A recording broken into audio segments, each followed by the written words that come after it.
Hi guys! To this video guys, magluto tayong pansit dughit. Walang karne, wala gulay lang talaga guys. Init na ang ating kawali guys, ilagay na ang bawang. Brown ang ating bawang guys, ahos. Lutong pinobre ni guys. Ilagay ang ating sibuyas. Ayan guys. Tapos guys, ilagay ang ating red pepper bell. Ito guys ay lutong pansit dughit. Alam nyo guys kung ano yung pansit dughit?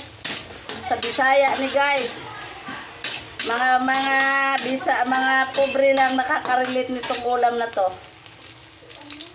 Ayan guys, brown na ang ating mga recado. Ilagay natin ang ayan guys, ang pansit dughit.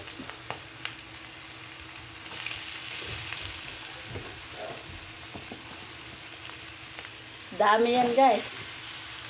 Ayan na guys, ang pansit dughit. Halukayin natin. Masarap to guys. Mga pobre lang nakaka-relate nitong ulam na to. Ito guys, ang pansit dughit ay papaya.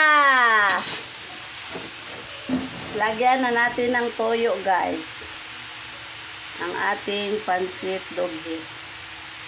Huwag damihan, baka ito ay aalat. At ating halukayin. Maglagay tayo ng paminta.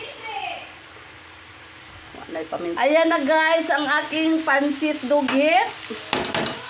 Lutong Bisaya guys.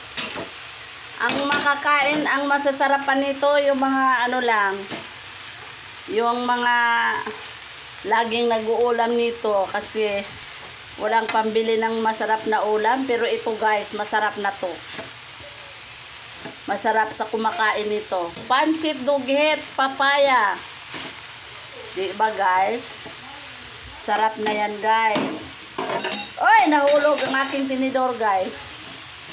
Yan, ang aking hindi ko dinamihan ng ano guys, toyo kasi ano na tawag dyan, maalat na pag pinaitim ko pa.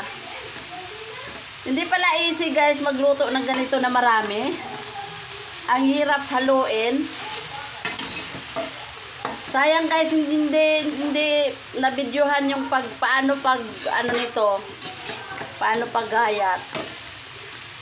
Okay guys. Ito ang ulam na pansit dughit. Papaya. Din. Husgahan mo din. Hindi ko dinamihan ng tuyo, oy. Yan ang pansit dughit. Papaya guys, papaya. Dami. Okay guys, thank you for watching.